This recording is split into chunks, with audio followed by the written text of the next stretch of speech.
ये कहानी है कुछ कैदियों की जिन्हें फिलीपींस से साउथ कोरिया ले जाया जा रहा है, लेकिन रास्ते में उनके साथ कुछ ऐसा होता है जो आप सोच भी नहीं सकते। तो कहानी शुरू होती है एयरपोर्ट से, जहाँ पर कुछ कैदियों को शिफ्ट किया जा रहा है। 1 साल पहले फिलीपींस और साउथ कोरिया ने समझौता किया है कि वो एक साथ मिलकर क्राइम से लड़ेंगे, और अब उन सभी कैदियों को साउथ कोरिया में लाया जा रहा है सजा देने के लिए। लेकिन तभी एक आदमी जिसका परिवार को एक कैदी ने मार दिया था, वो भी वहाँ पहुंच जाता है, और इसी गुस्से में वो बहुत सारे लोगों को उन कैदियों के साथ उड़ा देता है, और सभी लोग मारे जाते हैं, जिसमें कई बेकसूर लोग भी मारे जाते हैं। इसलिए सरकार फैसला करती है कि अब से उन्हें कार्गो शिप से ले जाया जाएगा। उन कैदियों में कई लड़कियां भी शामिल थी जो बहुत ही खतरनाक थी। उन्हें पूरी सिक्योरिटी के साथ शिप में बैठाया जा रहा था। यहाँ इस ऑपरेशन के चीफ हेड होते हैं जिम, जो अपना काम शुरू करते हैं। अब अगले सीन में हम सभी ऑफिसर को एक एक करके सारे कैदियों को उनके जुर्म बताते हुए सुनते हैं, जिसके लिए उन्हें अरेस्ट किया गया था। और इन्हीं कैदियों में हम पार्क जोंग दो नाम के कैदी को देखते हैं, जिस पर कई बड़े बड़े केस लगे हुए हैं, लेकिन उसे इस बात का कोई भी अफसोस नहीं है। उसी के पास एक और कैदी बैठा है जिसका नाम है जैंग वू। वो बहुत ही शांत होकर बैठा हुआ है, और इधर दूसरी तरफ एक फीमेल ऑफिसर लड़कियों को उनके कमरे में भेजती है। यहाँ चीफ सभी कैदियों को समझाते हैं कि अगर कोई चालाकी की तो उन्हें मार दिया जाएगा, इसलिए चुपचाप उन्हें ऑर्डर फॉलो करने हैं। इसी शिप में एक डॉक्टर भी मौजूद है जो थोड़ा डरा हुआ है। वो कुछ सिरिंज लेकर एक शिप के नीचे वाले हिस्से में जाता है, और यहाँ हम एक आदमी को बर्फ में ढका हुआ देखते हैं। ऐसा लग रहा था कि उसे कुछ हुआ है। उस आदमी के मुंह और आंखें सिली हुई थी, और जब डॉक्टर उसका मुंह खोलते हैं तो उसमें कुछ कीड़े थे। ये देखकर डॉक्टर डर जाता है और फौरन उसे इंजेक्शन लगाकर वहाँ से निकल जाता है। दूसरी तरफ हमारी मुलाकात हेड चीफ जिम से होती है, जो एक टॉप सीक्रेट फाइल को चेक कर रहे थे, जिसमें कुछ आदमियों को बंदी बनाकर रखा गया था। अब ये फाइल क्या है ये आपको आगे पता चलेगा। और इधर दूसरी तरफ कैदी पार्क अपने काम में लग जाता। वो अपने मुंह के अंदर से एक टूल निकालता और हथियार खोलने लगता है। तभी हम एक ग्रुप को भी देखते हैं जो ऑफिसर के भेस में इस शिप में घुस चुके थे। उनके पास काफी हथियार भी थे। ये किसी मकसद से शिप पर चढ़े थे, लेकिन इसी बीच उन्हें कुछ ऑफिसर देख लेते हैं, और फिर होना क्या था, वो गुंडे कुछ ही सेकंड में उन सभी ऑफिसर को मार गिराते हैं। इसका मतलब कि ये बहुत ही ट्रेंड है। यहाँ से वो सीधा कैप्टन के पास पहुंचते हैं, और वो कैप्टन को सीधा गोली मार देते हैं और उनका कम्युनिकेशन भी खराब कर देते हैं। और वो गुंडे अपने साथियों से कहकर सारे वायर्स को काट देते हैं, जिससे शिप से कोई कांटेक्ट ना कर पाए। इनका रेडियो भी खराब हो चुका था। इधर चीफ को पता चल जाता है कि शिप में कुछ हुआ है, और वो एक जगह रुक चुका है। और अब उन्हें सैटेलाइट से भी ये बात कंफर्म हो जाती है, जिससे वो सभी पर खूब चिल्लाते हैं कि ऑफिसर वहाँ क्या कर रहे हैं। उन्हें झक मारने के लिए वहाँ पर भेजा गया है। दूसरी तरफ पार्क अपने काम में सफल हो जाता है, और वो हथकड़ियाँ खोल लेता है, और उसे खोलते ही वो ऑफिसर को अपना पहला शिकार बनाता है और अपने सारे साथियों को भी आजाद कर देता है। इन कैदियों में ली भी था, जिसे पार्क पहले से जानता था। वो उसे पूछता है कि तू यहाँ कैसे आया, लेकिन वो उसका कुछ रिस्पांस नहीं देता। वहीं डेक पर ऑफिसर चीफ को भी पता चलता है कि रेडियो पर कोई जवाब नहीं दे रहा है। तो वो ऊपर देखते हैं, जहाँ पर वो ग्रुप का आदमी उन्हें दिख जाता है, और यहाँ ये भी समझ गए थे कि शिप अब इनके काबू से बाहर है। इसी समय वहाँ पर वो डॉक्टर भी पहुंच जाता, और उसे भी पता नहीं था कि यहाँ हो क्या रहा है। ऑफिसर चीफ यहाँ से सीधा कंट्रोल में पहुंचते हैं, और जहाँ पर उनकी मुलाकात होती है ग्रुप के लीडर से, और उन दोनों के बीच में गोलियां चलना शुरू हो जाती है। इसी में कई ऑफिसर मारे भी जाते हैं, जो कि ग्रुप की ऑटोमेटिक राइफल थी, इसलिए वो इन पर भारी पड़ना शुरू हो जाते हैं। लेकिन लड़ाई सिर्फ बंदूक से नहीं जीती जाती, उसके लिए दिमाग भी चाहिए होता है। और यहाँ चालाकी दिखाते हुए ऑफिसर ली उन्हें गोलियों से भून देती है, और सभी ग्रुप के लोग मारे जाते हैं। लेकिन यहाँ ये क्यों आए थे? बेसिकली ये पार्क और उन कैदियों को छुड़ाने के लिए आए थे, जिसका इन्हें कॉन्ट्रैक्ट मिला था, और ये इस काम में सफल भी हो गए थे, क्योंकि पार्क अब आजाद घूम रहा है, और शिप में वो भी हथियारों के साथ। तो दोस्तों, अभी तक ये कहानी हमें एक नॉर्मल कैदी और पुलिस की लग रही थी, लेकिन यहाँ इसमें एक बहुत ही बड़ा ट्विस्ट आता है। जिस आदमी को हमने मूवी की शुरुआत में बेसमेंट में देखा था, जिसका मुंह सिला हुआ था, अब उसे होश आ रहा है, और अब वो खुद का मास्क हटाकर उठ चुका है। इधर पार्क और उसके साथ ही शिप के सभी लोगों को मारते हुए बेसमेंट तक पहुंच जाते हैं, और वहाँ उन्हें कुछ टेक्नीशियन मिलते हैं। पार्क उन्हें भी मारने लगता है, लेकिन ली उसे ऐसा करने से रोकता है, जिससे हमें पता चलता है कि उसे ये सब पसंद नहीं है। अब इसके आगे वो और कुछ कर पाएगी, तभी वहाँ पर चीफ और ऑफिसर भी पहुंच जाते हैं, और सभी को सरेंडर करने को कहते हैं।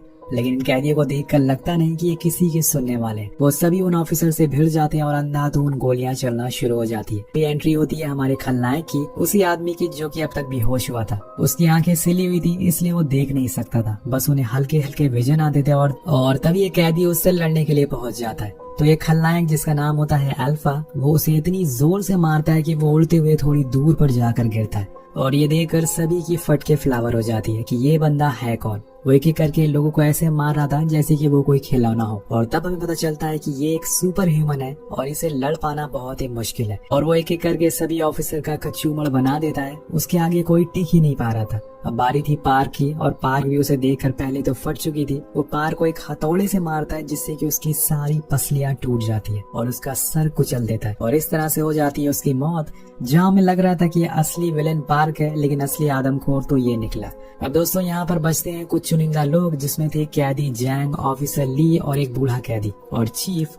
ये चारों भागने लगते हैं, लेकिन अल्फा जंग को पकड़ लेता है और तब ली उस पर गोलियां चलाती है। अब गोली लगने से वो उसे छोड़ देता है, लेकिन उसका उस पर कोई असर नहीं होता है और वो इंसान अभी भी जिंदा था। अब ये चारों किसी तरह से अपनी जान बचाकर वहां से भाग जाते हैं। इधर हम देखते हैं कि चीफ हेड ऑफिसर का दिमाग घुमा हुआ था कि अभी भी शिप एक ही जगह पर क्यों रुका हुआ है, और वो सैटेलाइट से पता करने की कोशिश करते हैं कि वहाँ क्या हुआ है। लेकिन बीच में उन्हें किसी अनजान आदमी का कॉल आता है, और यहाँ हम समझ पाते हैं कि जिस आदमी का इनको कॉल आया है वो सबका बॉस है। वह हेड चीफ को ऑर्डर देता है कि शिप वहाँ पर रुका क्यों। मैंने तुम्हें काम दिया था अल्फा को किसी तरह से यहाँ लाने का, लेकिन अभी भी वो आजाद घूम रहा है। तो यहाँ हेड चीफ भी इसके साथ मिला हुआ है, और बॉस हेड चीफ को धमकी देते हैं और कहते हैं कि उसे 1 दिन का समय दिया जाता है किसी भी तरह से अल्फा को वहाँ से निकालने का, और इसके लिए उसने एक हेलीकॉप्टर भी भेज दिया है। अब इस बात से चीफ को बहुत गुस्सा आता है और वो एक स्ट्रीट लाइट के बॉक्स को ही तोड़ देता है, जिसे हम समझ पाते हैं कि ये भी एक सुपर सोल्जर है। लेकिन ये सुपर सोल्जर बने कैसे, ये आपको आगे पता चलेगा। इधर अभी भी कुछ कैदी जिंदा बचे हैं, जिसमें पार्क की गर्लफ्रेंड भी है, और उन्हें लगता है कि पार्क अभी भी जिंदा है, और इसलिए वो बड़े आराम से मजे कर रहे हैं। अब डेक पर 2 टेक्नीशियन केबल को जोड़ने की कोशिश करते हैं, लेकिन तभी वहाँ पर अल्फा आ जाता है और वो उनका क्या हाल करेगा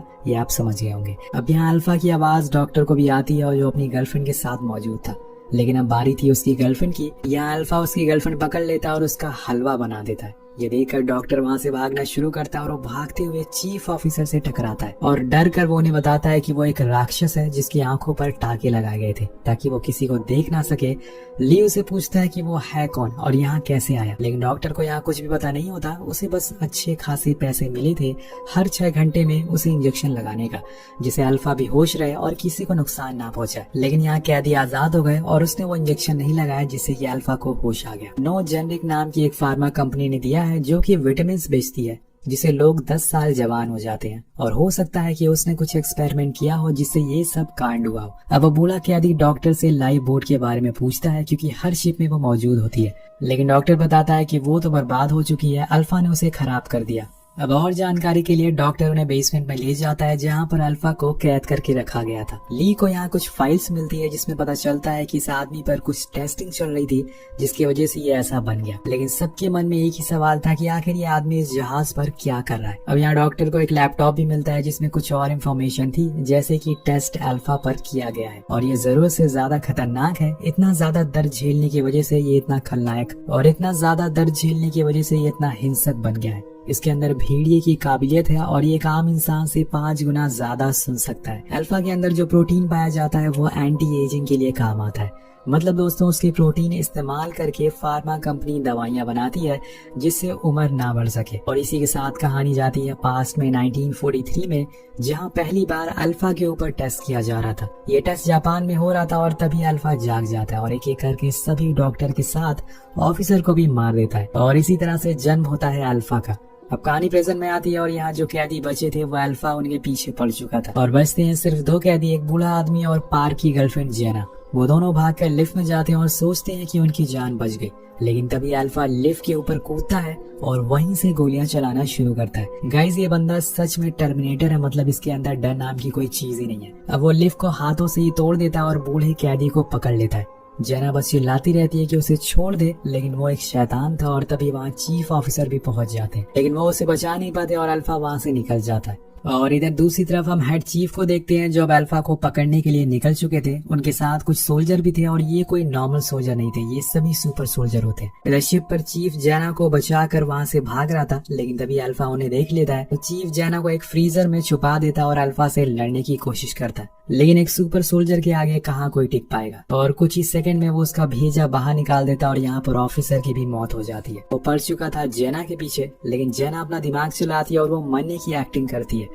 और उन लाशों के बीच में सो जाती है। अब अल्फा उसे देख तो नहीं सकता, लेकिन उसकी धड़कन को महसूस कर लेता है, और जैसे ही वो उसे मारने जाता है और जेना भागते हुए उसके पास जाती है। जैसे कि हम जानते हैं कि हेड चीफ तो अल्फा से भी बड़ा खलनायक है। वो सीधा ही उसे गोली मार देता है। अब गोली की आवाज सुनकर वहाँ लेडी ऑफिसर और डॉक्टर भी पहुंच जाते हैं, लेकिन चीफ बहुत ही गुस्से में था, इसलिए वो सीधा ही लेडी ऑफिसर को भी उड़ा देता है, क्योंकि उसका मानना था कि इनका काम है कैदियों को सलामत पहुंचाना, लेकिन वो ऐसा कर ही नहीं पाए। अब उसे मारता देख ली अपना आपा खो देता और सभी सुपर सोल्जर को मारने लगता है। और यहाँ हमें एक और सस्पेंस पता चलता है कि ली भी एक सुपर सोल्जर है और ये सब उसका ही प्लान था, अल्फा को इस शिप पर लाना ताकि वो उसके जरिए हेड चीफ को इस शिप पर बुला सके और मार सके। दोस्तों यहाँ से कहानी जाती है पास में। हम ली को देखते हैं जो किन्हीं वजहों से एक ऑफिसर को मार देता है और उसे पुलिस पकड़ लेती है, लेकिन तभी वहाँ पर हेड चीफ अपने साथियों के साथ आता और सभी कैदियों को मारकर उन पर एक्सपेरिमेंट करने लगता। जैसे कि मैंने आपको बताया था कि सुपर सोल्जर के खून में डी एजिंग की दवा होती है, इसलिए वो ऐसा कर रहे थे। ली पर भी एक्सपेरिमेंट किया जाता है, लेकिन वो सरवाइव नहीं कर पाता और मारा जाता है। अब उन सभी की बॉडी को ले जाकर डंप कर दिया जाता है, लेकिन तभी ली को होश आता और वो एक सुपर सोल्जर में बदल चुका था। जब ये बात चीफ को पता चलती है तो उसके पीछे पड़ गया था, लेकिन ली उसे कहीं नहीं मिलता और तब उसने ली की वाइफ और उसके बच्चे को जान से मार दिया। इसलिए ली ने ये सब प्लान बनाया ताकि वो अपनी वाइफ और बच्चे का बदला ले सके। अब ये दोनों और कुछ समझ पाते कि तभी वहाँ पर अल्फा आ जाता और सभी सोल्जर को मार डालता है। लेकिन जब बारी आती है हेड चीफ की तो वो उसका भी बाप था। वो उसके हाथ पैर तोड़ देता है और बहुत बुरी तरह से मारता है। मतलब ये अल्फा से ज्यादा ताकतवर है और वो उसके पैरों की नस को काट देता है, जिससे उसकी बॉडी का सारा खून निकल जाए और अल्फा मारा जाए। इधर दूसरी तरफ डॉक्टर और वो बूढ़ा कैदी चॉपर के पास जाते हैं यहाँ से भागने के लिए, लेकिन वो सोल्जर उन्हें जाने नहीं देता और इसे भगदड़ में गोली चल जाती है, जिससे कि चॉपर में बैठे सभी लोग मारे जाते हैं। अब यहाँ बचते हैं हमारी कहानी के दो अहम किरदार, किम और चीफ। दोनों में फाइट होना शुरू हो जाती है। जहाँ एक तरफ चीफ में एक्सपीरियंस था, वहीं किम में था फुर्तीलापन। अब एक समय ऐसा आता है जहाँ पर चीफ वो किम को बताता है कि अच्छा वो तुम्हारा बेटा था जिसे मैंने मारा।